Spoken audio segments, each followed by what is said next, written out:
everybody, I'm Chef Melissa Harris, and today we're going to be making mashed potato casserole with sage and Fontina cheese. The best part about this dish is that one, it's really easy on your wallet.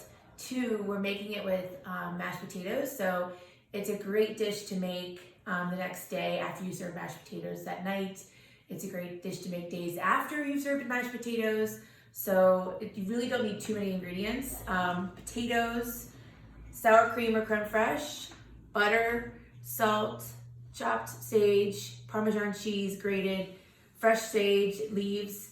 Then I have some Fontina and some Gruyere here, mainly Fontina, breadcrumbs, and some finely chopped parsley. Potatoes are great because they keep food costs low and they're really easy on your wallet. Potatoes provide you with what you need to fuel your body throughout the day, and that's one of the things I love about them.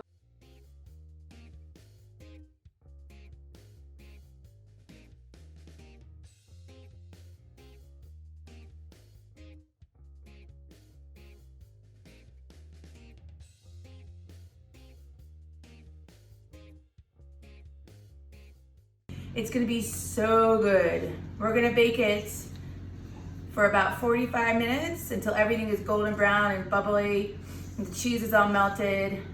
We have our baked mashed potato, Fontina cheese, and sage casserole.